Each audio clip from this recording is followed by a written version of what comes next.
Welcome to episode 52 of our board gaming podcast, a master's degree in rolling terribly. Your host, Detty, I am. A man is joining me. Bannery and Speary he is. Low XP generation, the man is good at. Yet always witty and funny, he is. We like him. And his name is Gaz. Hi, says Gaz. Are we doing bad Yoda impressions now? Pretty much. Okay. Or I feel like we've got to 50 and now we're jumping the shark, right? Like, for those unfamiliar with that term, right? Basically, now we're doing ridiculous things to try and get ratings. When I was starting it, I was like, oh, it's going to spin this around a little bit. Your host, Detty, I am. And I was like, that's cool. Can I keep doing this? I don't know. And Calvin was looking at it. He's like, what are you trying to do? And I was like, I'm trying to do like a Yoda thing, but I don't know if it's going to work. He goes, don't do it. It won't work. And I was like, I'm going to make this work. And it went about as well as I thought it did. No. Look, to your credit, you stuck with it all the way and then enjoyed it. And I enjoyed it, right? Now we've set ourselves a new bar and it should be pretty easy to get over that bar next time. Yeah. Thank you. Definitely. So, I just wanted to say that I am feeling much better. I was just a little bit all over the place with our last two recordings, our 50th and our 51st.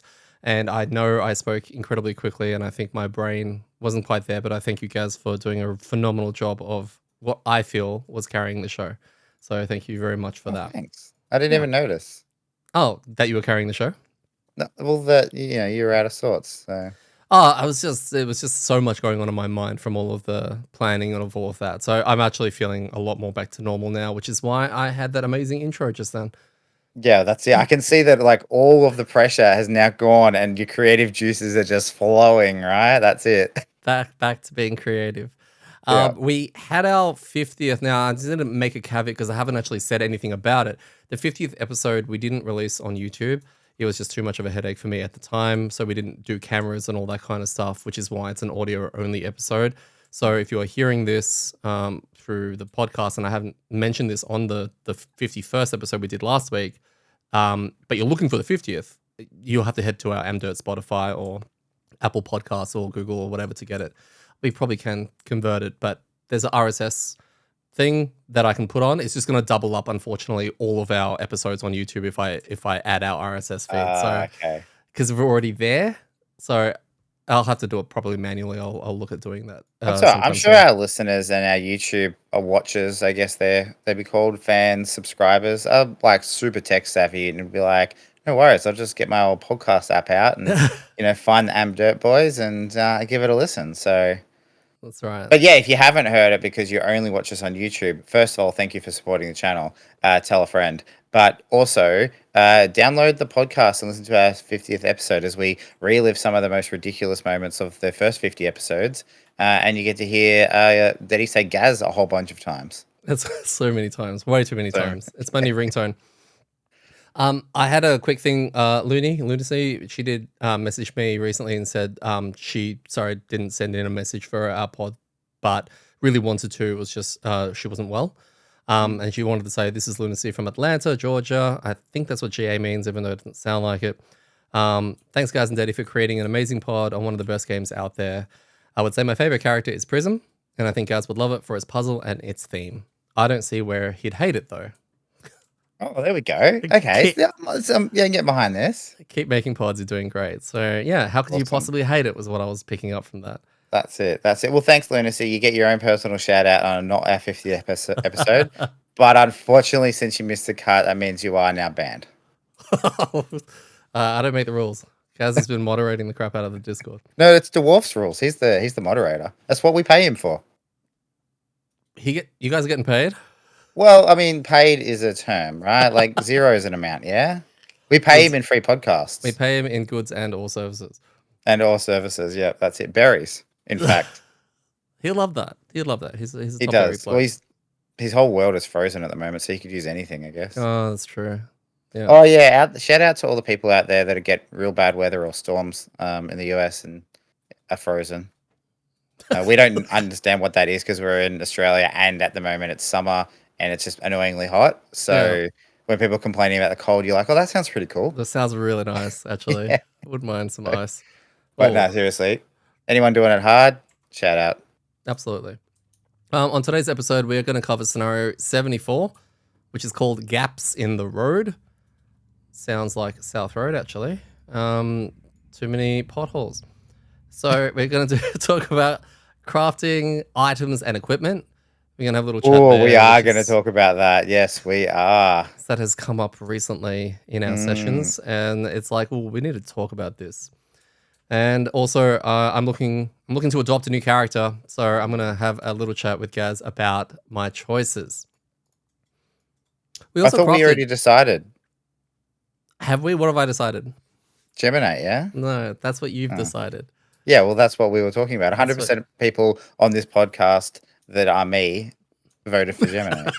Actually, no, you voted for Gemini too. So I actually, didn't. technically, 100% of the Oh, podcast has voted for Gemini. So I'm in not order to really do sure where the decision is. in order to do a Discord poll, you have to put the options in, which looks like a vote for whatever you're putting in. I did not do that. I put that in there to make it an option. I'll just remove it. In fact, Phil voted for Gemini as well. So that means like 75% of the crew.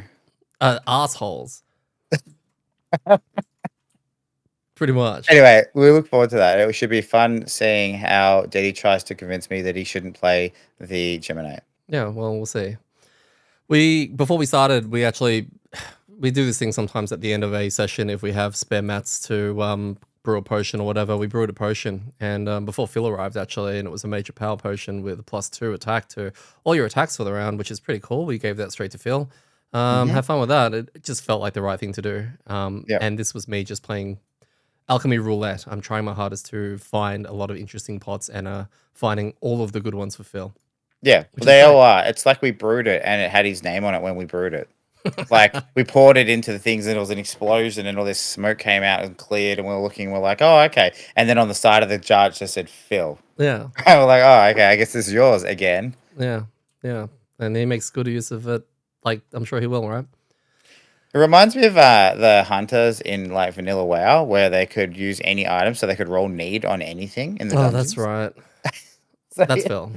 That's That's 100% Phil. Yeah, he's like, but I can use that. Like I can totally. We know you can use it, You but literally like can. Yeah, you literally can make everything work really well. And unfortunately, it always just seems to be like, yeah, I guess that should go to him. because he can use everything, even in this game. Yeah. Our road event. Now we're doing our new way of doing this. So we did Winter Road Event 19. I remember this one. Mm. I actually remember it. Mm-hmm. Can I say what it was? Yeah. I don't remember the name of it. No. But wasn't there like a crashed flying machine? Yeah, it was like a hot air balloon or something.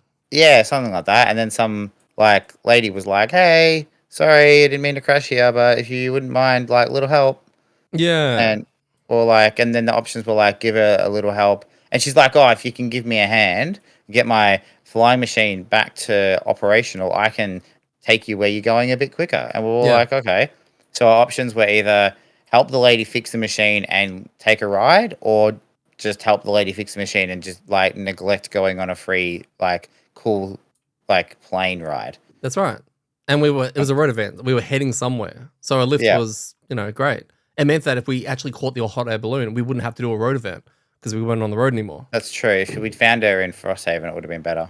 That's right. So what do you think? It was cool. Well, I mean, I don't know if you want to read any actual information out other than like what my memory has like. Did you want to read the event out or As in the response, the result? just like the name of it so that this, like anybody who's listening can actually. Oh, did you say the number? Yeah, I said the number at the start. Oh, okay, cool. That's Yeah. enough information. Yeah. Yeah, well, we chose a cool free boat ride, right? Like that's the one free boat ride. Yeah. Yeah, we did. So we did that, and I can't even remember what happened. I think it was bad because we got squished. We got squished in. Yeah. It was okay. It was definitely one of those ones. It was like if you are this faction, or sorry, this race, and this race, this doesn't happen to you, but everyone else you cop something else. That's right. Like Quattro and the other one. Vermling. Yeah, the small ones Vermling. basically. The small ones don't get Squished. what was it? Impair? Yeah. Yeah, okay. And I was And everyone like else does. fine with this. I You was were like, fine with impair this. me, impair me. Yeah, impair you. Yeah. Yeah, so Go you for didn't it. care. Phil didn't care because he was one of those two races. The giant guy with two big fists, he cared. And the human gets booked by everything. So I was like, okay, I guess I get squished because this guy's Have giant. Have you found a pro for being a human yet? No, well, I think we've established after like hundreds of years of evolution, Detty, humans are the worst. Yeah, okay. That's fair. It's just consistent in every game. It's still there's no game where the humans are the best. No, they're always generic vanilla. Like, and they have to like add more things that aren't really human, but then they tag in like adaptability and stuff like that to make that seem like they're better. Like Yeah, alien okay. races are like, oh, they're really adaptable. I'm like, I'm pretty sure the other alien races that can fly through space and like, I don't know, turn other people into whatever they want, they're probably also very adaptable. Mm. Mm, But they're the safe option. the safe option. Yeah, Is the vanilla is the Banosphere the only human that that we've we've found? seen so far. Yeah. Like in all of Gloomhaven and Frosthaven? That had what was the quartermaster? No, he was the not a human. He's the what are you? A quattrel? Uh, Acer. No, what's a quattrel? Well, the little gizmo dude, Tinkerer. No, I don't think he's that. I don't think the quartermaster is a human. Oh, just He could be nothing. though. Yeah, okay. He's not. I think he still has a race, but yeah. Anyway, Okay. we'll cover that in Gloomhaven 2.0. So please stay listening because in about 2.5 years we will start that campaign. 2.5. Maybe Scenario 6 months. Scenario 74, Gaps in the Rope. This was designed again by Rob Rouse and Christian Wakeman, who also did the rest of the chain that we've Yeah, seen so we're so really far. excited. Yeah. So far, they've just hit it out of the park. Yeah. But going into this one, very excited. Feels very excited because it's part of his PQ. So basically, to catch up to the story of where we were at, we're trying to find the third shard from Leroy. There's a third one out there. He's failed with the ice thing. He was like, oh, I can't do it. I can't do it. We pissed off a Fish King, who should technically be dead. So really shouldn't be upset. Like, he shouldn't exist. No, he ran away. But we one-shot him. Like, he Yeah, but shouldn't. he had 1 health. Like he had like story. He had plot armor, and he couldn't die. Yeah, that's true. That's It's true. like the opposite of Empire Strikes Back, right? Because he was like, "Join me," and then we blew him up, right? Yeah, okay. Whereas the other way, he's like, "Join me." He's like, "No," and then he's pretty much dead, and he falls out. So it's kind of like the same, but like if the other had happened, if Vader had been like, "Join me," and then Luke had just like booked him real bad. Yeah, okay. Fish King strikes back. Fish King strikes back. I feel like he is going to strike back. He will. He will. He will. But we have a blink blade, so we don't really care. Blink Yeah, blades are like Jedi. yeah, actually they are, right? They just cheat and make up the rules. Pretty much. Now, this scenario had a double intro, which we haven't seen since scenario 4, which is kind of like intro 1. If you're friends with the Fish King, you get this kind of rule, and that rule was adding 2 piranha pigs as allies, which is pretty cool. Or the other intro B, and they both have their own flavor of intro going into them.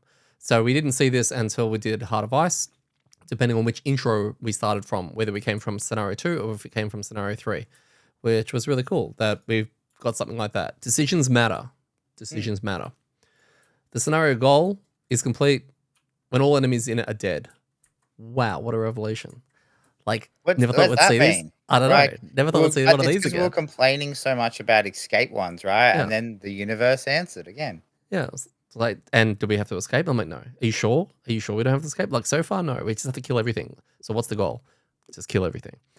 At the end of that round, we get to read a thing, depending whether we're mates with a Fish King or not. Yeah. Scenario effect. None. Wow. Wow, I know. Like, what's going Kill on? all with no scenario effects. How Yeah. juicy. Like, are these the same guys? Special rules. If we're friends with the Fish King, we get 2 piranha pig allies. So that's a bit disappointing that we didn't get that. It only says each small tree in the scenario has 6 health, and they're enemies to us and they're allies to the monsters. So whenever any of them are destroyed, you lie them down on the water tiles so they kind of form a bridge. This is super, super important for jumpless handcuff-based crazy characters. Trying to find the purpose of this until we went through the list of the tiles. I then noticed that the water tiles are actually green instead of the standard purple, which means they are obstacles. And it kind of then clicked in that, yeah, we need to actually destroy these trees. Also, because they count as an enemy, the scenario goal literally says it's complete when all enemies are dead. So then it started to kind of slot together. Our challenge cards going into this scenario, we first drew Hunker Down. Hunker Down is during ordering of initiative each round. If there are fewer monsters than characters on the map, all monsters gain ward. This one is interesting, especially in the first room because there were less creatures than us. Yep. The second one was armor testing.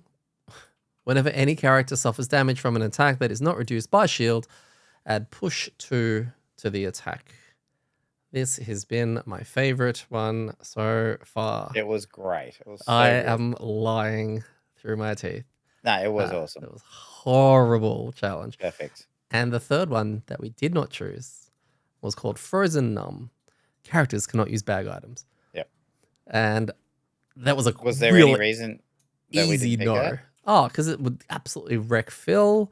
Like a few of these do. Anyway, it would wreck me. Bag items are like they're potions. They're everything. Yeah. It's amazing how important they are. Yep. And At you know some what? stage- In hindsight, Yeah. we should have picked that one on this one.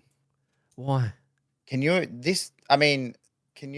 think about like all of the scenarios we've done and the difficulty level of them? And I'm not to give too much away about the scenario, but this one wasn't overly complex, right? Like it's a kill all. It's a Yeah. kill all with a couple of little extra movement challenges with the trees. It's not an escape one where using your potions is probably going to be really clutch. It's not a I don't know what other type, yeah. So I see what you mean. I'm wondering whether or not having the bag one for a boss, we don't kill it as fast, but that could be a good thing. yeah. Oh, I think with the boss one, pretty much they're all fine unless it says bosses don't take damage, right? Like any of the reduced damage ones, like I think we got that on one of the bosses. It was like, everyone does one less damage and some other effect, and we were like, nope, Mm. not Yeah, doing okay. that. So, but yeah, it was an interesting choice because I think we chose the armor one first because it seemed fine, like it was going to be annoying, but it didn't seem like The ward one. no, like the armor one. I think that Okay. was the one. The push one. Yeah, the push one. I think we were sure on that one because it wasn't really bad. Yeah. It was like annoying. Yep. Yeah. We'll get to why you think you felt it was really bad. Yeah. Okay, Yeah, but at the offset, it was like, okay, you're gonna get pushed around, but you can probably maneuver that. That's okay. Sure. The ward one seemed not great because like everything taking half damage for the first time each round sucks. And then the bag one was never gonna go. So I convinced everybody. You made a call. I made a call to say we've done 1 and 1 the last 2 scenarios. We need to catch up. Let's do 2. I think we can do it. I believe in us as a group, and so we did 2. That's right. Our pets for the evening was Wart the Lightning Eel, who just keeps coming along. He's the keenest marine. He is the Pikachu. That's right. Well, yeah, let's go with that. Well, he's electric. Yeah, lightning. And we also had Weedy the Ruin Machine. Weedy's making a comeback. After his one and only appearance. Monster combinations for the evening are Algox Archers, Algox Gardens, and Algox Priests. Welcome back. I'm a bit confused. I thought we were friends with them. I'm not sure what's going on anymore. We had Forest Imps. So we had Stu's family. And then we had Wind Demons and Piranha Pigs. What were your initial thoughts on Scenario 74? There were archers in the first room, so that was scary. I was trying to work out how we don't instantly die. They were also in range because they were in the same room as us. That's how it works, right? And kill all sounded exciting. I was a little bit worried because it sounded really easy, right? It's like kill all monsters, go. Okay, this is going to be either really long or there's going to be a catch at the end where it's just like, I don't know. I was just like waiting for some kind of curveball. But initial thoughts, I thought, yeah, cool, let's go. I agree with you with that. I think it was the more when we opened up Xhaven and we had the setup, there were 6 different mob times. So that's a lot of variety. And there's some annoying ones in there as well with the priests and wind demons. So I was like, that's probably where the difficulty comes in, is that they're going to throw a lot of variations at us at the same time. At least that's what I thought initially. Other than that, I was the same as you. I was like, hey, 3 mobs in the first room? is this easy mode? Forgetting that there were Algox archers. And I was like, Yeah. oh, okay, that's a bit different. Oh, and they're all going to have ward in the first. Oh, okay, this is Yeah, S interesting. tier. Yeah, yeah, Yeah. that's it. S tier mobs with like take half damage on the first attack with an uncrossable bridge in front of us, Mm-hmm. and the chance that someone may or may not get pushed back. So I'm going to go into that right now. So I Mhm. play the Shackles, right? My Shackles is currently level 8. Um, no, it's level 7 for this scenario. I level up at the end. I was 1 XP off. So I always have a little conundrum. My conundrum whenever I start any given scenario is, when do I want to play Delayed Melody? I have a 10 card limit. Now, this first room has 3 creatures. They're a little bit further away than I'd like. And Delayed Melody allows me to ignore negative conditions, which I build up so that I can unleash abilities that have X, where X is the amount of conditions I have. And the problem with this is it only lasts for 5 rounds. So if the first room looks shit like this one, I don't necessarily know if I want to blow it. So I tried something a little different this time, and I have another one. It's a move and a disarm. It's my beautiful opening that I love, and I love using with Phantom Limb, and I was going to pop one of the archers. But I played a different top instead that was going to transfer the disarm because my brain was not quite thinking right. So as I've gone ahead and disarmed myself to move closer to them, I realized this attack doesn't work anymore because I am disarmed. And I only have one attack that can attack while disarmed, which I was not using. So problem number 1 was I moved forward, disarmed myself, and then didn't do anything. That was great. Very proud of that. Then I got shot. I don't have, as the Shackles, shield options, with the exception of maybe equipment, which I do not have.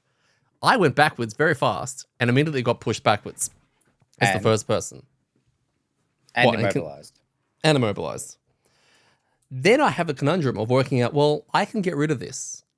On the next round, so I've got 8 cards left, I can Delayed Melody to ignore it. But that means I'm going to eat my Delayed Melody into my rest cycle, which is then going to potentially throw me off tempo more, which is something I'm trying to avoid. This was the headache that goes through my mind in some scenarios, never more so than this one, because by this stage, Phil and Mark had already blinked up to the top and started punching and dealing with the archers because they have crazy maneuverability. And Phil gets to go invisible, and Mark doesn't care if he gets pushed back slightly because he just puts ice all over the floor and then slides back over to them. No. I had to work out whether or not I wanted to blow it in this room, which I decided not to. I decided to go vanilla in this room, and I literally spent the whole time in this front room. Mind you, I booked the tree, so the mini trees, I got that. I made the bridge for everyone because, look, I made it for everyone. I'm the only one that really needed it, right? Because everyone can jump over it. And then, I spent the rest of the time in that first room, move to slowly make my way up. That's the end of the first room for me, from my point of view. Yep. I even have a photo of me on the board, 2 tiles further back from where I spawned because I got punted. I was not having the best time.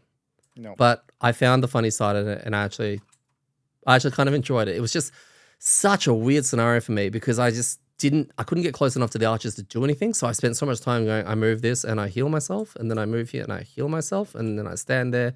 And yeah, it was pretty rough. It was pretty rough. Yeah, your opening card choice, right, was a sliding doors moment, because if you play Delayed Melody, right, turn 1, and go before them, then I mean, if you don't, yes, you get pushed back still, but you don't care about the immobilized next turn, It's true. and it just changes everything. But also, it's down, so you need to just go, right? It's And true.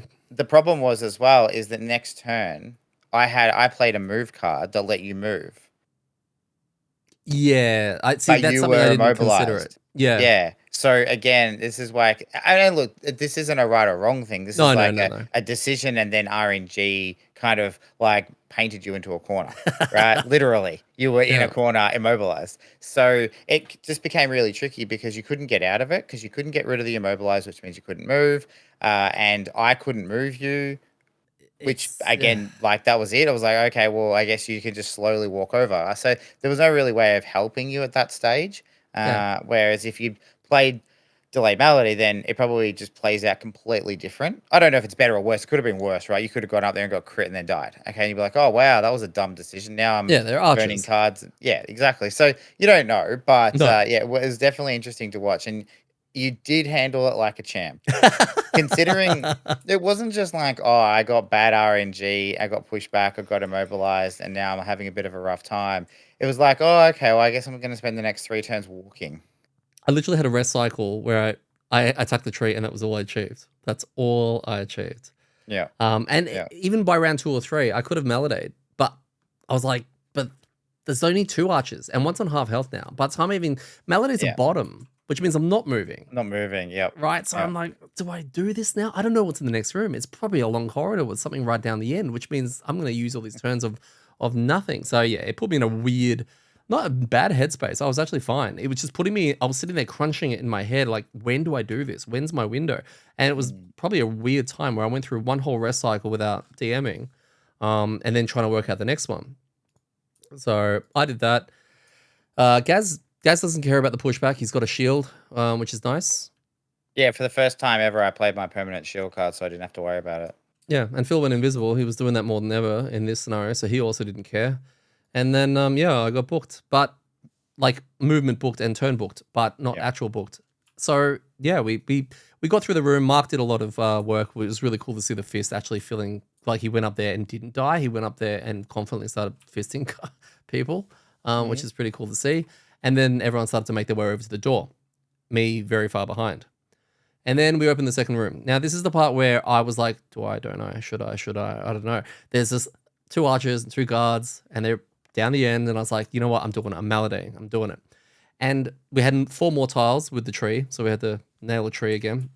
And I had to get to the back of the room, and this was the one where I was doing it, but I still had to make my way there, and it still felt a little bit of a waste. So Phil, Blink Blade, blinks towards the end. Mark, Fist, apparently has 4 movement attached to everything and can slide wherever he wants, like a ballet dancer, like an ice skater. And the 2 of them, mind you, archers really hate when people do this, when they blink right up to them and start beating their shit in, because it worked. And the archers, they're not as scary anymore. They're trickling down that tier list.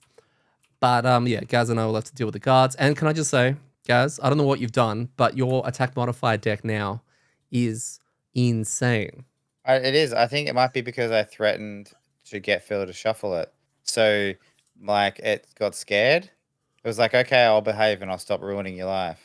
It just Although, went +1 rolling, +1 rolling, +1 rolling. yeah, I know. How good was it? In saying that, I think it was maybe my first attack I did was an attack with advantage, and I drew my first card, and it was a null. So I still managed. It was either my first one or after my next reshuffle. I still managed to shuffle my null onto the top, but I luckily had advantage, so it didn't matter. You So gamed it. You gamed the system. that's it. That's it. Actually, that's a really good point. I can just completely avoid the null issue by having advantage as long as I have advantage on my first attack on my freshly shuffled deck. Yeah, because you know what's up the top. It's always my null. Yeah. Great. Advantage on your first hit. You've fixed it. That's it. I'll never miss again. No. Yeah. Unless you have disadvantage, but That's yeah, so that was actually quite fun, and the whole scenario I had a lot of fun drawing like green and purple cards, my blessers, my crits. It's really cool. It's like I got to live a moment of the Blink Blade. Or I really just a Phil. Like let's be honest, it's not the Blink Blade, right? The Blink Blade is the cards and the movement and the doing all million things in a turn. But the green and the purple cards, right? That's a Phil thing. Technically, So the snowflake could be like the Blink Blade if Phil was playing it, right? Oh yeah. Yeah. Yeah, he'd make the Bone Shaper. Like imagine like the Bone Horde all drawing only green cards. Like just nothing, everything would melt. Nothing would stand a chance. So, but it was cool. In all jokes aside, it was really fun. Feeling how Phil feels from time to time. Yeah. Yeah. It was fun for me to play in the second room because I actually made my way up, and guards have 19 health from memory, so they weren't. And Phil doesn't want to hit these guys; he wants to go hit the squish, and so does Mark. So it was up to Gaz and I to deal with the guards, and that's where I got to finally, DM a bit and have a bit of fun. I finally got to play the game, which is really cool. And then, it was just proceeding through that. Now, I bitched a little bit about being further back, and it's going to take me a while to get back because there's another 4 tiles of hazardous or difficult terrain to get my shackle ass through. And a very unusual person popped up and said, "Hey, I can help you move." And it wasn't the banner spear, and it wasn't the fists, but a little blink blade just said, "Do you want to move 6?" And I've gone, "I'm sorry, what?" And he goes, "Yeah." And he, like, within range 2, move 6. And I shot across the room. It was amazing. I caught right Never up seen and you went move that past. fast. I know. Next minute, I'm in front of the door just going, "Hey, I'm gonna open this door. This is gonna be great." And this was also the moment where that same blink blade said, "Oh, by the way, I just want to announce to everyone, I haven't been targeted yet." Yeah. And I was like, "Okay, good. Well done." Like, so he was referring to his mastery, where I think they can't be targeted. Do you know whether or not allies can target them? Does that count? Ooh. Did you hear That's a him? good point. Yeah, I reckon I did. I It reckon has I to be did. enemies. It has It to has be. to be enemies, right? Yeah. So we open the door to the third room, and this is kind of where we get a lot of a mishmash of different mobs. We had the Forest Imps in there. We had the Algos Guard. We had a priest, which sort of I've heard stories about the priest. The drifter was telling them to me when he was smithing a shovel, and explaining about his history with these creatures that can go at like 8 with a disarm and immobilize and all that kind of stuff. So we had one there. And I was the first one to aggro the room, and I had to make a decision because I had my move 6 that Phil gave me, and then I had a move 4 on top of that with my own move of opening the door and then backing out. And it really didn't matter because once I got punched, I was going to go flying out of the room anyway, and I just needed the boys to catch me to prevent me from flying too far back. And I had to think about it. And I was like, "Nah, I've got another round or 2 of Malade up. I need to blow up 2 things in here, 2 squishes, and the imps only have 5 health." So I did. But before I go aggroing the room, I announced very loudly to everyone in the room, "I'm going to open the door and I'm going to blow Weedy." Yeah, phrasing, I think, is the is what Lunacy posts quite frequently. Phrasing. But Guys, I want to blow weedy, and okay, that's good. I was But kind of I don't know asking if that's for relevant to our game of Frosthaven right now. But thanks for the update. I was going to ask everyone because with the pets, we don't want to You're just gonna use ask them. us if we all wanted to blow weedy. No, I was going to ask if I could blow Yeah, Weedy. that's it. Yeah. All right. So just for those that might need a translation from Australian, we are talking about like using the word blow in regards to use, like blow your cooldowns Yeah, from a game type thing. blow your load. And Weedy is the name of our pet robot, who Yes, gives we're on the everybody show. one shield. That's right. Um, And if I give myself shield, I only take less damage from everything in yeah, the room, but I'm not going to get punted back, which yeah. was important, which is why it was very important I blew Weedy. Detty was really keen to blow Weedy. Like he was like, guys, I think we should all agree here that I should blow. I was like, okay, all right, settle down, mate. So I did, and it worked. I didn't get knocked He out. I did. I know. definitely, He was very happy afterwards. I took a lot of damage though, He did. He got booked. but I didn't get sent out of the room, and I got to set up and stand my ground so that everyone else could make their way, minus Phil, because he was deciding around now that he didn't want to be targeted by Yeah. anyone. And I don't begrudge Phil at all because, I mean, we're going to get to this in the end of where it lands. But I think if Phil had tried at all in this scenario to do much other than move you and kill a couple of archers, like really, like this would have been super easy. Yeah, okay. Like, That's I a good mean, point. I didn't see the That's a damage good point. meters, so I don't know how much he did. I know he did not do anything. Like, first room, like, he killed or really messed up some of the archers. The second room, I know he killed one, and then in the end, he didn't clean up a little bit. But he did play very conservatively, lots of invis, and then lots of late turns after invis, lots of rests, things like that, because he was halfway through, 3/4 of the way through getting his mastery by the time we were, kind of the third room in. Yeah, So it made sense because I was there now actually playing. So, it was like a tag in, tag out kind of mm, situation because he moved me there. I think, I don't want to like play it down because I don't know where exactly it happened, but Wart, you need to know that we use you as well. It's just yours comes up in more of a conversation, right? Should we use Wart? We don't blow Wart, but we just say, can we use you We have to work with our numbering basically because it works Yeah. as a stem pot. Yeah, So but that's the problem. I've found a couple of times that so the like what or the is it the electric eel, the yeah, lightning eel. lightning eel? Yeah. It's a really tricky one because so for those that aren't aware what it does, it's like everybody can take 2 damage and then they can take a card, a level 1 or X card out of their discard into their hand, right? So one of you discarded, not you burnt, you discarded. It's really tricky because if you find yourself on an odd turn, then it's really good, right? Because Mm. people will do that. It's usually not like I really need this car back. It's like, oh, I want an extra turn. Can we do it? And it tends to be one or two people that are in that place, and other people not. Yes. The other issue is that people are high levels as well. So it only does level ones. So the times that I'm even at odd number of cards in my hand, I'm like, this is a great turn. Let me check what I've got. I've got a 6 and a 2.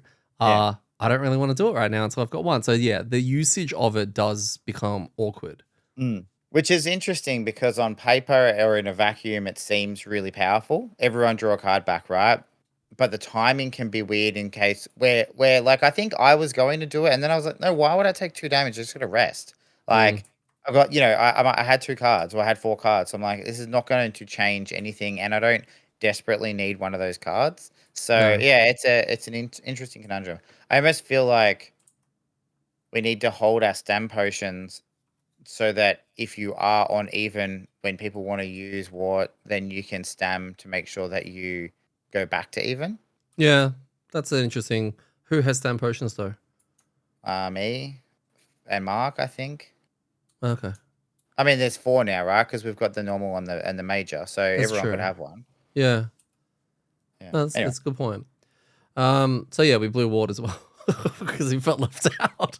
So the whole team charges in after I was in there. Gaz went to flank a few. It's basically gun the archers. We're always just going straight for the archers. Mark heads towards the door to get the other archers in. Phil's still in the corridor saying he'll be with us soon. Also weirdly announcing he is long resting now and at full health. yep. And I say, good on you. I'm dying over here. Yeah. But seems a bit personal reason he better goalie.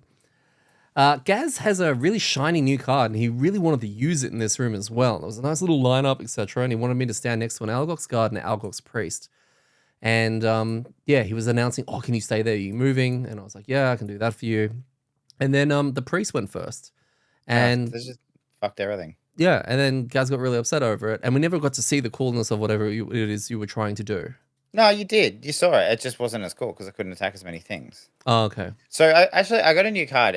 I'll talk about this now because it's kind of relevant. I have my level 6 card. I think it is maybe 7. I think 7 because I think I'm level 7 now. The top formation needs 2 allies basically next to one monster, but not directly next to. Like there's a gap in between them, and then I Yeah. need. So it's kind of like a cross, right? Me and yeah, and then it does like 7 damage and stun, which. I mean, I'm not going to get into this, but that just seems redundant. I think you had that conversation when you leveled up as well. It's just like, Yeah. I'm going to hit this for 7 damage and stun it, and there's 2 allies next to it. I mean, yeah, anyway. But the bottom is move 3, attack 3 adjacent targets, attack 1, and if you eat wind, it does it at range 2. So that's I actually end up using that about 2 or 3 times because a move and attack is good, especially in a scenario where everything's starting with ward, right? Yeah. Or Okay. most things are starting with ward. So it's really good to be able to move up, deal damage, get rid of the ward, and then actually do some hits. Mm. But the turn I was going to have was basically move up, and it would have been in range of 3 things to do the attack, and I was going to eat the wind to make it range 2 or 2 hexes away, and then hit them. And then I was also going to do a formation with you where you were and heal you and hit 2 and poison them both. I was like, oh, I'm going to draw so many Yeah. cards, It sounded you really know? good. Yeah, and I would have drunk my potion that gives me strengthen, so I would have been drawing double cards for all of it. I felt like I would have felt like Phil. Would have like, cards, Wow. everyone have some damage. But then no, Yeah. the priest went before me by like 1 initiative, moved Yep. into the space that I wanted to go. Didn't even attack, just healed. He's like, oh, I'm gonna move next to you and then heal that guy. I was just like, oh, okay. So you're just getting in my way because you're an asshole. He's like, yeah, pretty much. I was like, cool, thanks, mate. And then I was just like, oh, okay, well, I guess I'll just do this then. And that Yep. you did. And it was so good I don't really remember it, which is why I'm No, asking.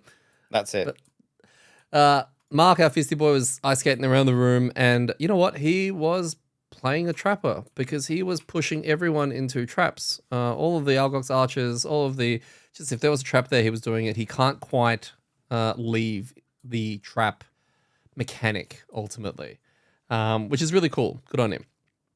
So we get to the last room, and Gaz and I were at the front. Mark was out the back. Mark is playing loot horde now. He's like got a loot one card, and there's a lot of lined up areas for him. So he's just like, I'm gonna loot one and loot one, which is great. He needs the money. He also Frosthaven needs the stuff. So it was great. I was glad that he was doing that. And we assumed this was the last room we were about to enter.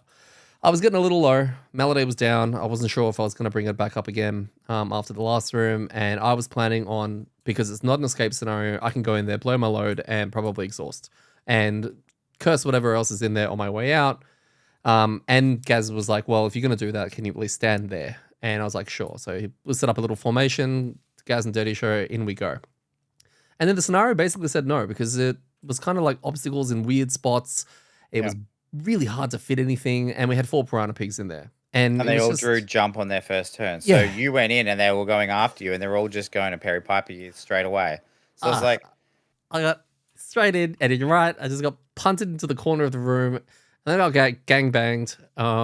Like, just bad. It's funnily enough, I didn't exhaust.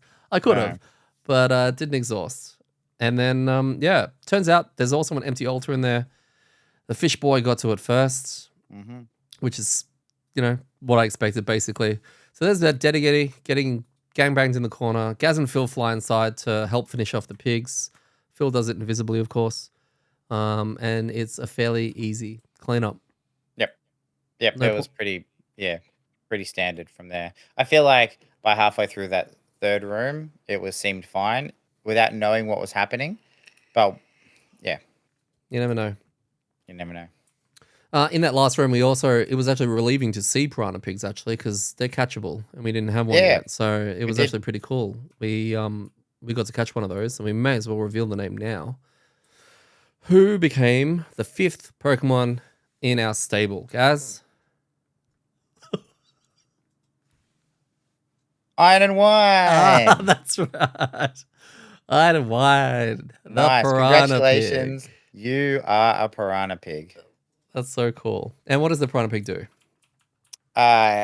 Everybody, all characters may perform loot 1. The most un-piranha pig thing to do. That's what I'm thinking. I feel like it should be all characters can get wounded. Something next to them. No, just get wounded. Get wounded. Yeah, that's true. That sounds like a very niche and piranha pig thing to do. So good, yeah, good for Shackles. So we will be taking him on our next turn, and I mean, look, this is another one that's going to end up being. Everyone has to agree to use it. There's going to be like 1 or 2 people that benefit from it. It's like, hey, do we want to blow Iron and Wine? And you're going to be like, totally, I love blowing our listeners. But also, do you mean use the piranha pig pet that we have? And we'll say yes. And they'll be like, but none of us are near any loot. It's like, oh, but I'm next to 2. Like, that's true. Okay. Yeah, I guess so. Unless we literally plan it and say, hey, you guys have 1 round before we blow Iron and Wine, so get into position. And everyone, be in position next to the loop tokens. That's it. So look, I think, I feel like because we're randomizing the pets, so we could get this pet quite often, and I feel like it's going to be low impact compared to some of the other ones we have. Whoa, don't be dissing Iron and Wine. You don't know that. I'm not dissing Iron and Wine. He is perfectly fine, and he has a very serviceable ability. Right? I'm just saying it's probably not going to be super helpful all the time, unless you're right, unless we plan around it. Iron and Wine would actually have been really good in the when we were on the previous lineup with making all the burgers, actually, with the crab as well. That's true. The crab didn't really need it, but yeah, that's true. That's true. It would have meant that I could have not had to play my loot 1. I could have killed everything around me and then going, can I just use Iron 1, guys? Like, I can get like 12 loot tokens if I do this. It would have been good on scenario 52 as well, potentially. At least for once. We're moving bodies, looting dead bodies to move them. Oh, yeah. It would have been amazing on that one. Everyone get yourself a body. Yeah. So everyone's contributing. Because it doesn't say auto unless it says initiative. But I feel like everyone does a loot 1 with that scenario when you did a loot, it would you could Set up like a daisy production chain it line. across. Yeah, that would have been cool. It would be like setting up like a Factorio level type thing Yeah. where you're just like, all right, let's see it all come together. It's like dominoes, right? You push it and then you get one go out of it, and you're like, that was worth it. Yeah. I can see So Dwarf right now is just saying, no, it doesn't work that way. Sorry, yeah, guys. I know, yeah, Yeah. and Just Gunslinger's ruining probably the like, fun. what are you talking about? Like, Yeah. I can tell you which page it says that doesn't work anymore. Yeah. Waiting for Dwarf to become a pet so we never blow him. Okay, so winners. Oh, that's us. Yeah, we were the winners. Leroy is sad. Leroy mentions that Ah, because we don't have the shard that's gone missing. He has scale. contractions. Isn't it a scale? Yeah, that's right. Scale. Lead us to the Fish King. Sorry. Leroy's also Immersion. sad because you don't even know what we're looking for. No. We Uh, come back and you're like, they took the shard. He's like, that's terrible news, but what about the scale? That one too. That one also wasn't there. yeah. He also mentions that there'll be swimming. There'll be swimming involved in getting it back. I don't know in what Oh, did he? capacity. I Yeah. didn't hear any of that. Yeah. Okay, good. That means curses, right? Probably crab. It sounds like a good crab. Like Oh, there's everything's. all of these have been so good for the crab. I just Yeah. like every scenario. It's just like, the crab would love this. Well, Although this last one, not so much because the water was obstacles, not that's true. difficult terrain. So, Yeah. though it does say, interesting enough, and Dwarf need clarification on this one. The crab abilities do say move water tiles, although they might well say move a single hex one. So maybe that's what they thought around that. Because I So wonder if all you could doubles. move the obstacles around. You could probably shovel it, right? True. No, the shovel is a single hex tile, I think. Oh. I don't think shovel is just delete whatever you want. Oh. Okay. Well, let us know if it's delete whatever you want. Yeah. Our rewards for completing the scenario 74 were gain one random item blueprint and the new scenario unlocked of 75. What were your thoughts on scenario 74? It was fun. It wasn't as exciting from a design perspective as the other one that these designers have done. It didn't feel bad at all though. Like it wasn't like, oh yeah, that was a bit shit, but we got through it. It felt fine. I thought the tree log water thing was cool, but it didn't really. I don't know. It wasn't in it enough. But I guess the problem is if you put it in it too much, it could just be this thing that really just becomes a pain in the ass. Like It is weird. you don't want it everywhere because then it just becomes No. like I don't know. I don't know. I wonder if you could put it in more. That's probably the only question. It was weird because it took up its own rule box, right? The purple box sat there and it was only relevant for 2 tiles in the whole scenario. So that was really strange. I liked the implementation of it. And I agree with you. This one wasn't on the same level as the others in the chain, but for the change of pace that it was kind of welcomed at the same time. Like it was enjoyable, despite having a terrible game. Random side thought. I've been thinking a bit as we've been going through some scenarios of like how would I redesign it based on what it is just to make it more fun? Like not change everything. And this was one of those ones that I'm thinking about where how could you really utilize the tree mechanic? And I wonder if like a larger room or a couple of larger rooms with multiple exits or directions to go to look that all had water things around. So like all the paths were blocked so that you kind of had to snake around. I don't know. Yeah. Maybe I'll play around with that. Yeah, okay. I think it needed more the slot machine beam. I think it needed just a little bit of that. I wanted a little bit of that in the corner of every scenario, just somewhere you can go into it and just see what happens. It's just one tile. That'd be sick. Like I really appreciate the thought and effort that's gone into this scenario, but could you put a casino in the corner? Like just for like when we get bored, I just want to go over and play the slots, right? Yeah. Like, yeah. This is probably one of the few fun. scenarios also that Algok's archers with a fist and a blink blade did not feel relevant at all, really. They had a couple of turns where they didn't hit us, but they drew really high. I think you're right. Like people getting up in their face and then their RNG, I think also made a bit of a difference. Yeah. Because in that second room, actually, they got stuck behind the water because they couldn't cross the water either. No. Right. And that works range for us. 5, which is usually what their longer range is, which is most of their attacks, was the doorway. So we basically opened and moved back and then tanked the guards coming in for like a turn, and then rested, and then we all just went in. So Mm. it was like 2 turns of them not really doing much, and then when we did go in, I think they drew their their low attack cards, so it wasn't that scary. And then the third room, until you mentioned it, I didn't even know there was archers in that one. Oh, well, I remember when I was trying to remember what happened in that room that you went one way and Mark went the other, and I was like, but why? And then it occurred to me there were archers on the That's sides. right. Yeah, I pulled one into the trap and yeah, then shot it. Yeah, okay. So they basically both blow up without getting a turn. that's So right. yeah, Um, makes a the, difference when you kill the really scary things really quickly. yeah, and we've learned how to do that. Hmm. Uh, Ormy scenario. Yeah, because he. Oh no, he could cross the water eventually. Yeah, it'd be fine. It's a long It's still, scenario. and the logs are still like difficult terrain, right? So it'll slow That's him true. down a fair bit. Like Yeah, that's. ultimately, it would be a race between me and Ormy. Like that would be the scenario.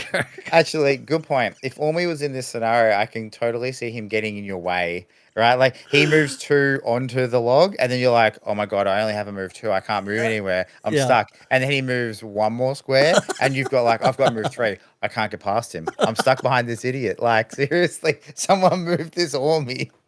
Yeah, yeah, yeah. I Yeah. can So just see myself getting really frustrated with him right now.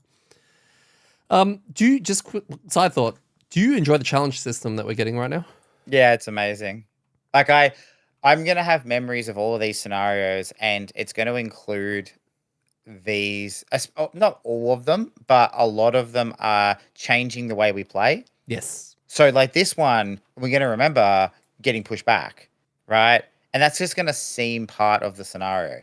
The Yes. couch scenario, reverse initiative order. Like that was crazy. Like that was just insane, and it changed the entire scenario. Like Deep Terror's going first pretty much all the time is gross. Yeah. There's just been a few that have reshaped the way the scenario is played.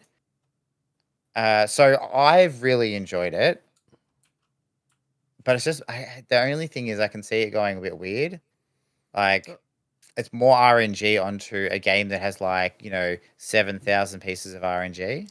It is, but it's also RNG that you get to see and plan around early. So you build your decks and everything up after That's you've true. seen it. So when we go through our challenges and we're drawing them, we actually have a collective group like session, which I imagine most people are doing right now. You wouldn't want one person going, "No, we're doing this one." Or I don't Um, know, from the way I hear some people play the Banner Spear, apparently talking at the table is nope, nope. Like you but can talk when we have dinner break, okay? And occasionally we'll have a 15-minute break to go to the toilet, in which you can gather around the outside of the games room and have a chat. But other than that, strictly no talking at the Frosthaven table. no, complete silence. Yeah. But yeah, it actually there are times that we draw one and we're like, oh, that's really bad for XYZ for that person, right? Or can we still choose it and that person will have a slightly less impactful game, but is it still better than the other options? Mm. And it's really cool when we're going through all of that and then, working out which ones to bring based on, what we have. Because they're all bad ultimately, but Yeah. they're challenges. Yeah. But they definitely add to the unique feel and unique flavor of each scenario. And we will only know 74 with these challenges. And it'll be different when we mention, scenario 74, and someone's like, that was a really easy scenario. But like, yeah, but what challenges did you have? Like, it'll always be different Mhm. for nearly every group, especially if you're pulling two, that combo. Yeah. Um, So I think a really good point actually about the RNG, because it's complete within your control. You can just you could play vanilla and not do them, right? Vanilla and not do no, we don't want to do any of these. Or you can cycle through and pick your poison. So yeah, I think you're right. Question without notice: is there starting to become, I won't say too much, but like like when you have a bowl of ice cream and you put like chocolate topping on it, and you didn't put too much, but you maybe put enough, where you like this possibly could be too much. Is there at the start of a scenario, when you set up the scenario and start reading rules, card selection, battle goals, pet selection, these battle challenge selection, like then the special rules of the scenario? mm, Are we at the point where any more chocolate topping is probably too much chocolate topping? ah, I like chocolate topping. So if like the only problem would be to memorizing all of it. right? At any given time. Like if I start going, oh shit, don't forget there's that challenge card in play right now, or there's that special rule or something like that. The more of that comes on, yeah, it's a bit of a headache to remember it. But the more chaos it throws in, I'm all for it. So I'm okay with more chocolate sauce. So But you're fine with more additional setup mechanics at the I start of this? think for now I'm at a limit. I don't Yeah. want any more, but I could see a world where you get really comfortable with the system. And you're like, what's the next step? Like, how can make this better or Yeah. more fun? Well, You know? I think I'm in exactly the same spot. I have it's the right amount of chocolates like topping. I Yeah. think I was saying sauce, but everyone knows what I mean, right? Yeah. You're The right. I stuff you think put in it's the cupboard, right? yeah, exactly. Only in the cupboard. I mean, speaking of which, that also goes in the cupboard. It's just made of sugar. So it's the right amount at the moment, and I think you're right. Like we do battle goals. The pets we're randomizing, so that doesn't take time, which is good. That's actually a headache that's taken away from what should we do based on the scenario, et cetera, et cetera. We pick battle goals, and we pick these things, which is always really exciting. Flipping them over. I don't say no. I don't want any more things. It depends on what they are. Yeah, okay. Like I could see something else starting to get a little bit tedious around, and this is probably one of the arguments against Frosthaven in general that I see pop up a bit is just the amount of extra time everything else takes that It's isn't the playing overhead. Frosthaven, right? Yeah, like when I'm not going to go down this rabbit hole of discussion, but just to summarize it, it's like when you take all of the outpost phase and all of the extra shit that you have to do in that, plus all of the events, and now you've got all these other things. I can see why people think it's too much bloat. I don't think it is. Right? I think sometimes it can feel a bit admin-y or not eventful. Like when you get another, you go, cool, another attack or another event that does nothing. Sure, in that case, it wasn't good. But I think you need those to have the highs, right? Because then you choose your own adventure, Mm. right? And you go, wow, mind blown. Okay, cool. I'm totally in for outpost phases for at least the next 10 scenarios because this one's just been amazing. So yeah, but I was just started to think about that when we were talking about this thing. It's like how many more at the start of the scenario effects could you add before it starts becoming not even the scenario anymore? What makes the game amazing for me, Gloomhaven, draws the line, all of that kind of stuff, is obviously the scenarios, right? It's the combat, it's the scenarios, it's the card selection, it's everything involved in that.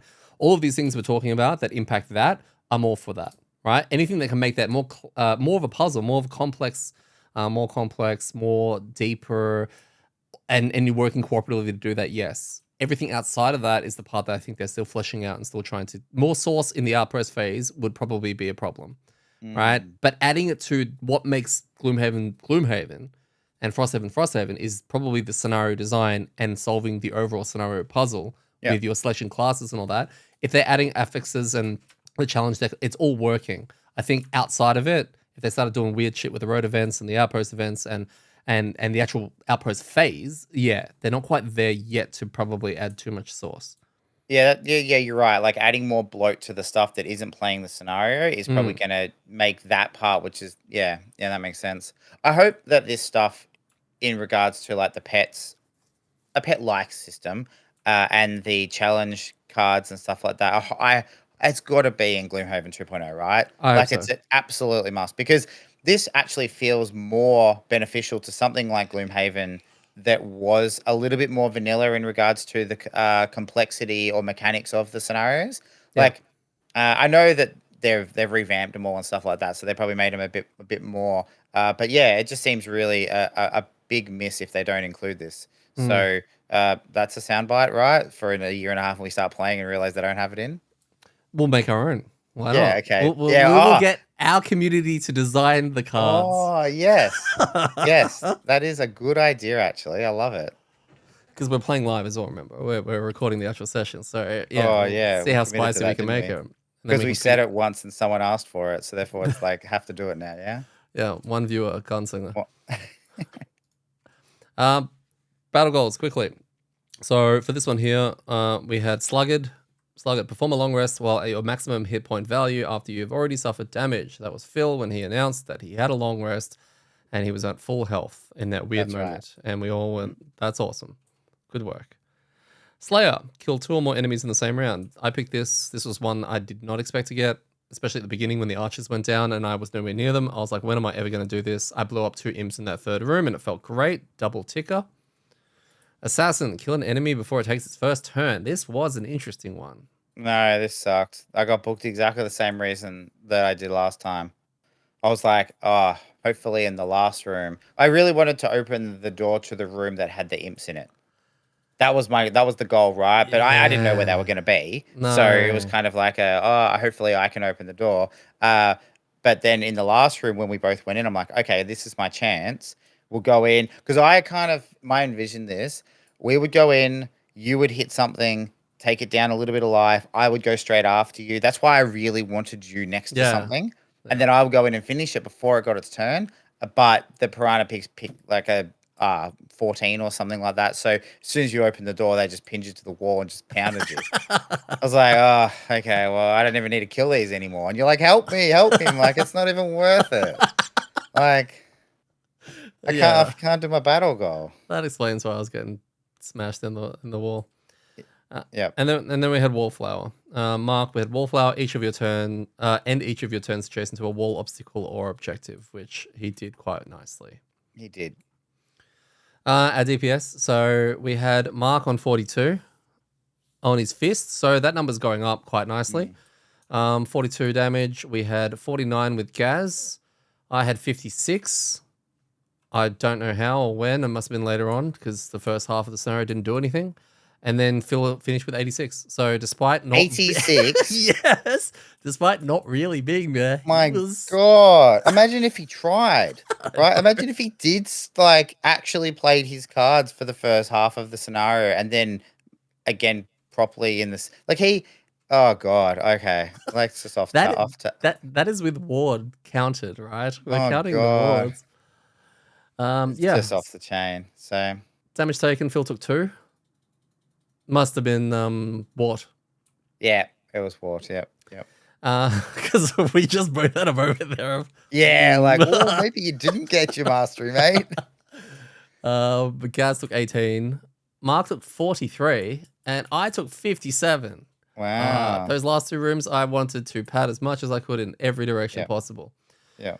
Healing, Phil healed 14, Gaz 17, me 27, and Mark with 56. That region working. Yep.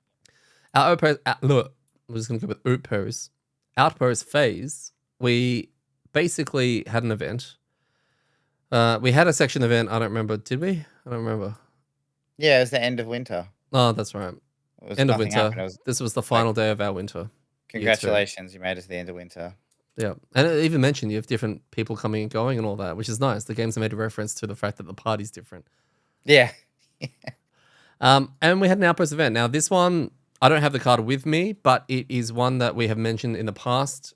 It was tune off if you don't want to hear it, but it's got to do with a building.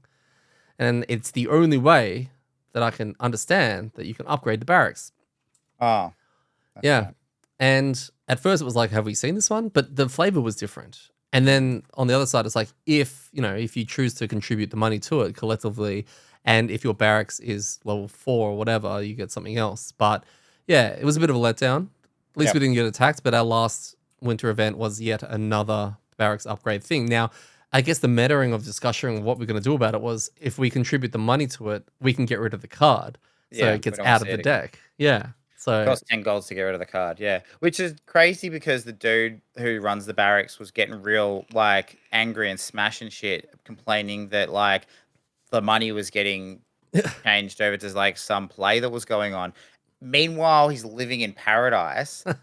He's surrounded with the best the money can buy from a barracks in Frosthaven, and he's still whinging. I think this guy's he's been living too well for too long. Sean Connery. Yeah, Sean Connery.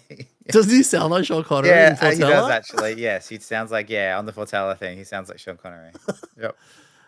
So yeah, we brought back. We did our leveling. I leveled up to level 8, and I've got a headache around card decision. I'm going to throw that in my Discord when it comes to choosing, because one of them sounded good and then it didn't.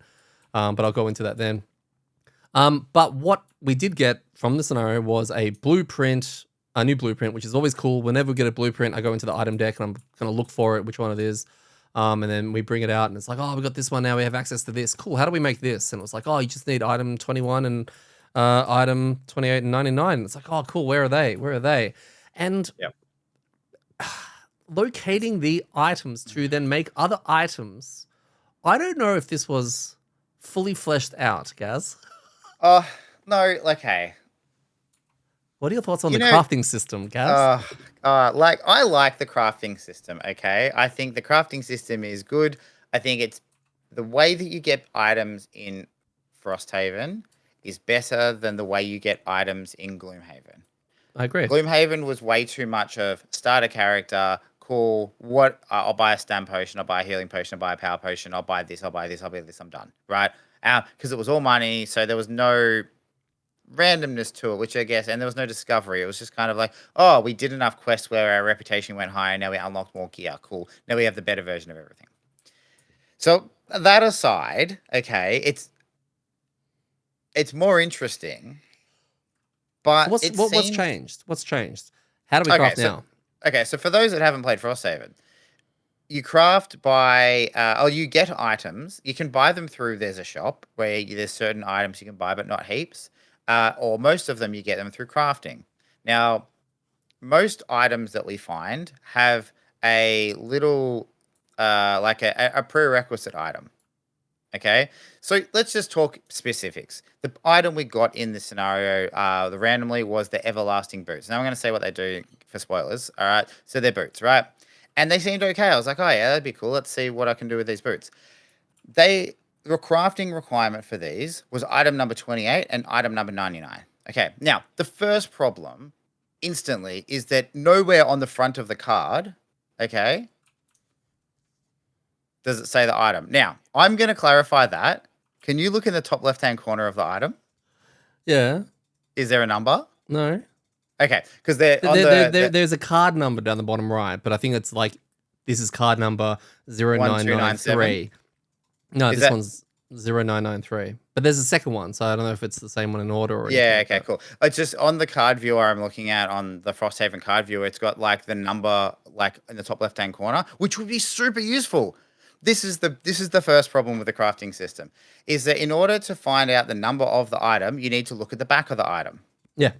Okay, which is annoying because you tend to have the items together and you're sifting through them, and so it becomes annoying to go that way. Plus, we put them in a folder, which is stupid because now we can't see the back of the item, right? Because so we have to undo all that. Anyway, it's just too convoluted. So, for example, this one here, right? Item number 62, you need item 28 and item 99. Now, Cool. spoilers, item 99 is a healing potion. Okay, so that one is fine. Okay, you need a healing potion, you add it to the previous one, and then you get it. Without going through the online section to find that, how else would you have known that that was the healing potion? Oh, you'd have to go through all of the items to find 99 on Which the back of one of the items. which is what I imagine a regular group would have to do. Correct. Yeah, okay.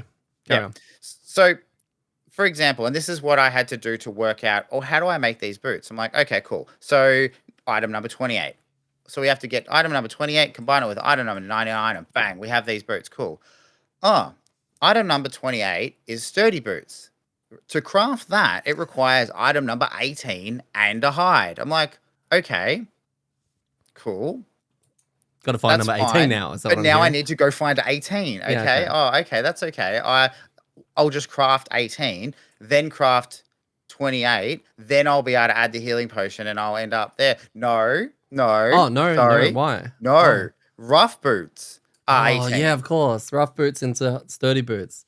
Right? And rough boots clearly okay. So I was like, okay, I just got to craft rough boots and then I can go to sturdy boots and then I can go to everlasting boots. And then we went, no, wait. Oh, what? Rough There's boots more? require item number 5. Okay, I thought you were joking by now. No, like- I'm dead Oh, serious. okay. Which is crude boots, right? Now, the only thing that this progression is missing is bare feet, right? Like you need bare feet, okay? First of all, do you have 2 feet? Yes or no? Okay, yes, then cool. You can now wear 2 boots.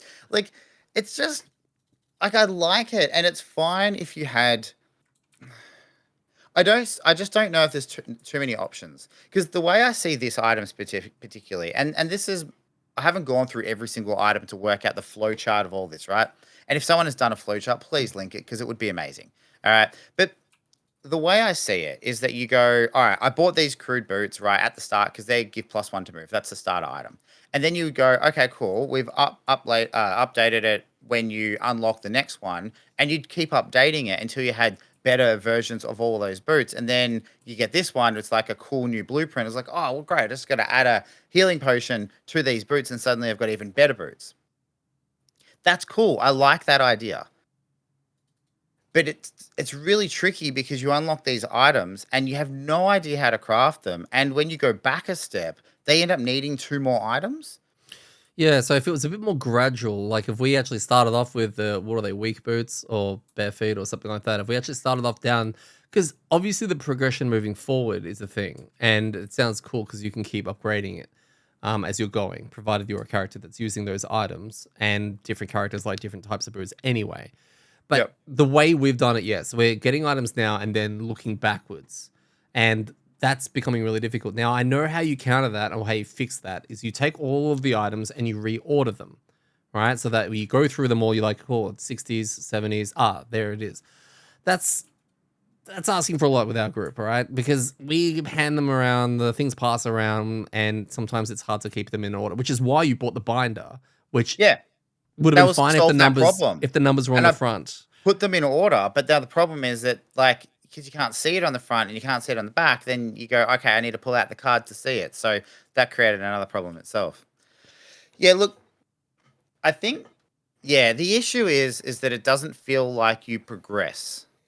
And it's like a crafting system in any game. Like every game has a crafting system in it now, right? And the thing that makes crafting systems feel fun is that you start with like crappy stuff and then you craft new stuff. It like builds up over time. But you actually feel you get that because you are learning new recipes and then you're like, "Oh, I got a new recipe. I can upgrade the thing that I had to the better thing that I'm going to get." Like I'm upgrading it. It doesn't feel like that in this because you go, "Oh, cool. These are cool boots. I just have to go through and craft 4 pairs of boots to get to here." So all it's asking you basically is, can you just invest shitloads of resources? Mm. You know, I mean, and that's just to feel bad. Like, I don't think it's inherently a problem with the system. I just don't, and I don't know if it's just an organizational thing I, or if I it's the think it might randomness be. that you get them. I think it's a mixture. I think there are going to be groups out there that will have a better organized structure to their items where this may not become too much of an issue. Yeah, My issue with it is I can't be asked, right? Reorganizing them every single time and then slotting the item back in. I just feel like there should have been maybe a fundamentally easier option to sort them out. You know how when we set everything up, we had little placeholders for the items. It says items that mm, are craftable, items that are lockable. Have one that says boots, have one that says hand items, have yeah, etc. Maybe we could keep them all sorted that way. yeah, And it has a home. Maybe idiots like me need a little labeling kind of system there.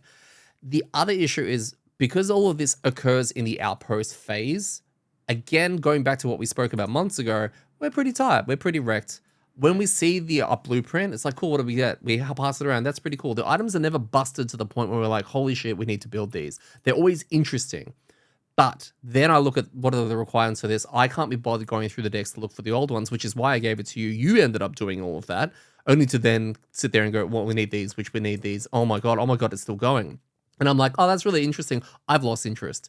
yeah, I'm no longer interested in the boots, yeah, right? And it just becomes a CBF kind of thing right yeah, at the end. And this is a shame because I think the item designs are really good. I think that they are not fundamentally broken. I think they really open up interesting ways to play different classes and do interesting things with them. I think we are not tapping into them because of the headache it is to get them, yeah, which is totally. why we're not building anything new. Yeah, and I just like exactly on that to piggyback off that. And I think the other problem is that you change characters in a level of frequency so that you don't just keep your item and go. Like if we were playing one character, right? You were still the drifter, right? Mm. The That's a great items, item, by the way. pardon? Yeah, the Yeah, that'd be shovel. awesome on the Drifter. Yeah. Oh, Oh, the the boots. boots. Oh yeah. Yeah. Yeah. If you were playing the drifter still and you had bought these items, you can see the natural progression as you upgrade the crafter, and you see it and you unlock it, and then you unlocking these blueprints that are like it requires a certain thing would be excitement because you'd be like, oh, is the thing we're unlocking linked to the item path that I've chosen, right? Like I've just randomly typed a number in there and there's a bow that's number 40. Okay, I'm not going to talk about what it does, but it's about 3 levels of bow. Now, if you were a range character and you had a bow, and you crafted all you could, but then suddenly a random blueprint came out for a bow, you'd be really excited because it'd be like a random drop from a boss. You'd be Mm. like, "Oh yes, cool, that's something I can use." But when it comes up here, and to make item 40, you also need item 20, and to make item 20, you also need item 7, right? It just you lose, yeah, like you said, you lose I'm not the motivated. I'm not motivated to go yeah, back and make it happen, especially not at the end of a scenario. I could do it in my own so downtime, but it just yeah, the start and look, let's be real, the starting items that we've all got, like Mark's got the tranquil boots or whatever. I keep calling them tranquil boots because it reminds me of Dota, but the healing yeah, boots, yeah, yeah, and I've got initiative boots. There's ones that are better, but I'm like, all the starter items are still working just fine. Like, yeah, we're not running into a situation where we must build anything or craft anything. So it just yeah, feels a little bit, at least in our group and just our experiences, like an opportunity lost. yeah, yeah. I think that's it, and that's the hard part. So it's yeah, I think it's a lost opportunity, and I don't feel like we have a sense of progression. I feel like we have a whole bunch of things we need to do to get the new items, which is Mm. different. It's very different from saying, "Hey, you can upgrade your item to the next level now because you've unlocked the next blueprint." Because you need to really already be using that. Otherwise, it just becomes too convoluted. Mm. Now, two things on this. A, if we are completely screwing up the crafting system, someone let us know. God. All right, cool. So, like, are you idiots? That's not how it works. And I'm sure there's I know that there's different things with the recipes in there and the material resource and stuff like that. But the other one is if someone does have a flowchart, like that would be great. Like, can you share that? Of what equals what equals what? Just yeah, just like a visual guide across of some sort, because it would be Yeah. good. Because then when we unlock something again, like those boots, we could just go to the chart, go, oh, there it is, there it is, there it is, there it is. Cool, I know how to build it. Yeah, okay. Right? The only issue with this is we are very spoiler averse for wanting to be spoiled ourselves. So this may exist that no one's pointed us in this direction in the past. I'm just letting you know, because we would then potentially see items without getting them. But this is your call out to say we're okay with this. If Well, you have I'd one of like to know these, that it exists. yeah, You don't okay. have to like put it in my face, right? And like force me to read it, but just let me know it exists so I can check it out. It's funny because when I was searching through I was trying to guess the item number, and I put something in, and I don't know what it was because I can't remember now, but I was like, oh, that seems really cool. So like there does seem to be some really cool items out there, and I want to see them. But yeah, Yeah. it's just a bit at the shitty at the moment. The So thing is, I've mentioned this to you in the past. I said we can just sit there at our session when everyone's gone almost and just go through it because there may be some really cool items that we can make. And but at the end of the scenario, we just can't be asked. It like literally happens every time. It seems like a good idea until you realize the time investment, and then it's like, mm. yeah, maybe next time. Maybe next And time. I think actually early on, one of the things that put me off was that we unlocked an item. It might have been from the store, and I think it was an armor or something like that. I'm like, oh, okay, that would be cool. I might try and make that. And then we didn't have the prerequisite items. Yeah. So I was like, oh, okay. Well, I can't make that because we have a blueprint for something that we don't have the items to make it. So what's the point? Okay, well, whatever. Yeah. And then I couldn't, like, I didn't keep track of it. So I No. wasn't sure. And then I changed characters. Yeah. So I was like, I don't care anymore. Yeah. Okay. Like, that was like the goal of like, oh, I'll kind of hopefully we get this and build up towards that. And it's just like, oh, well, now I'm playing a completely different character. So it doesn't matter. So, yeah, Yeah. Bannerspeed likes armor though, so maybe it might be relevant again. Who knows? maybe. We are 2 years in. How did that compare to, let's say, the brewing system? Are you enjoying the brewing system at the moment? Their advent Yeah. calendar, guesswork with the potions. Yep. I love it. That's great. Yeah, good. Could a similar system work where you have items you buy with coins, right? Just from the shopkeeper dude, like saying, Mm. and separately you have a crafting sheet. It's kind of like the alchemy one, but one's for helms, one's for one-handed items, two-handed items, etc. And they've done a little cross thing of 2 wood and 2 metal equal whatever's behind this door. So you've got shop. It's split in such a way that you've got shops you can just buy items the way they are. But could it be cool that crafting was done a little bit more like the brewing system? Yeah. Good. Definitely. Definitely. Awesome. No, yes, it could. I think I'd have to see it, but yeah, that could be a cool way of doing it to simplify it or to give you more of a visual kind of like a visual matrix of what you're doing, because the Mm, potion one is makes a lot of sense. And I think if the potion one was very abstract in regards to like not the cool advent calendar window thing, then it would be less cool. So yeah. yeah. Yeah, I People. don't know. I don't think it needs to be changed. I just think No. that it didn't quite hit the mark. No. That's probably it. Now, I really hope that in like Gloomhaven 2.0, it's not just back to, oh, there's a shop and you buy everything. I think it might be from the things that I've read, but I also think that there's like a reputation system that helps you unlock things in addition to prosperity and all that kind of junk. So, Yeah. Okay. like, there seems to be a whole bunch of different factors that they are putting into it so that it isn't just once you get this 1 meter up, you unlock everything. Yeah. Okay. And it sounds like I think I was just reading it on Reddit. Like with there's actual meaningful decisions in which way you want to go and how you can unlock items, which I think is a different cool way of taking it. Yeah. Okay. Definitely. So I am about to retire, and I'm locking in my 3 choices right now. I put a poll in our Discord, and I'm gonna ignore it now because it really didn't help at all. Did It was you just got it people was the saying. unanimous decision of what you should play. Like, what do you mean it didn't help because it didn't give you the answer that you wanted?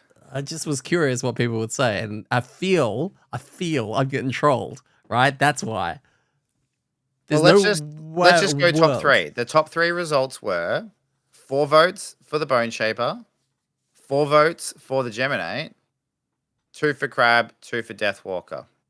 Hmm. So So, really, I've, it should be between the Geminate and the Bone Shaper, right? yeah, but I know you also have your sights set on the Bone Shaper if we can't find Prism yet, all right? So Which Geminate I'm it is. There you no. go. We've actually just solved it. We're just solving your problems right here and right Do you now. want me Like to hate the game? you will love it, Detty. Look, remember, and I only know this and was reminded of this because in our 50th episode, where we got to listen to a whole bunch of old clips, there was a long time where you were convinced that being a jack of all trades was a really good thing. And you kept going on about how you could heal and how you could do range damage, you could do melee damage, like you had jumps. That sounds like a The Gemini. Geminate that's the Geminate. Yeah. Yeah, it's Except you get 14 no, cards. no. Anyway, so I have narrowed it down to the media because I'm intrigued by it. Yep. Okay, and our media also retired at 6, so we didn't get a Yeah, lot cool. of longevity out of it. I'm curious about Mhm. that. Deathwalker, but with a ranged kind of thing. I think we have enough frontlining, which kind of media does dig into a little bit. Mhm. So a bit not too sure about that. Also, media does have an issue with overlay tiles and Mark's ice, so I have to consider that a little bit, which is why Deathwalker's looking a little bit more interesting at the moment. And then Dwarf is throwing the ranged drifter at me as well, which I can sort of see where he's coming from, and it sounds actually pretty cool and potentially fun, but it's a class I've already played, and that's my only issue with it. I would like to see it on someone else, the drifter again. Yeah, yeah. It's like when you've had like an amazing like Malaysian dish, like or Thai, and it's really really delicious, and then like a few days later, someone suggests this different like restaurant that you haven't been to. That's exactly the same cuisine that you just ate heaps of, and you're like, oh, like it sounds really good, and I'm sure it's a bit different, but I just had that. Yeah, it's not quite like that. Okay. Stu, he's the only one that wrote down in the Discord. It was like he marked them for the 5 remaining classes that we have not seen yet: Shards, Prism, Astral, Drill, and Kelp. We haven't actually unlocked any of them yet. He was making suggestions about who he thinks would suit the certain characters, and Yeah. it's a unanimous thing that you are probably they're going to be our Prism when we finally Yeah, I work out wonder if how. that's like a self-fulfilling prophecy because one person said it once and now everyone's like, yeah, I'm gonna say that as well. Yeah, it'd be hilarious if it was nothing like you and it was an absolute shit show and it was like Oh, the if ultimate I'm being trolled year-long by troll. everyone, if there's a secret Discord channel somewhere that's just like, guys, let's just make sure we keep trolling Gaz, like because he's gonna hate this. I Well played. will. Yeah, well played. That's it. I'll have a long con. um, Astral, me, which I've heard a few people say they like the Astral, so that works. Kelp on Phil. I wonder why, because drill on Mark and then shards with anyone. So that's what we have to work with right now, and we don't know how any of them are unlocked. So I have a feeling we're going to finish the campaign without seeing those 5. Correct. Yep. And we have to play them on our second playthrough. Yeah, okay. That sounds fair. So yeah, I was just, like I said, it was a talking out loud thing, and I was just mentioning my options. But if you have something to say about any of those, please let me know. Because so far you have not done me wrong with the one time, which was Snowflake. Thank you everyone who suggested that. Shackles, I kind of just threw myself into there, and now I'm asking everyone again. Except I've kind of seen the characters already. As a reward for us, from our listeners, for 50 episodes of amazingness goodness, please vote for the Gemini for Detty. Send him all of the reasons why it's the best decision. Okay, only good answers. I don't want to enable it, but we'll see what happens. If I get enough, I'll really heavily think about it. But if I hate myself and the podcast just stops, you'll know why. You'll know why. And it's you two, guys. It's you two. I'm just trying to push you out of your comfort zone. I'm pushed out of my comfort zone with the Shackles and Delayed Melody already. We will wrap it up there. Thank you for listening to a master's degree in Rolling Terribly. We will be back next week with I don't know which scenario, as I say every week. I think Phil's next one's unlocked. Actually. No, yeah, it's Force Link. We're not doing it for like another 8 weeks now. Yeah, sorry. Okay, no Force Link. I guess it's back to Unfettered with us. Yep. I've been your host, Detty. I've been joined again by Gaz. And we're back to the original outro, much to my dismay and apparently a few people's. So when it comes to Rolling Terribly, it's all in the wrist. It's like, keep rolling shit. Keep rolling shit.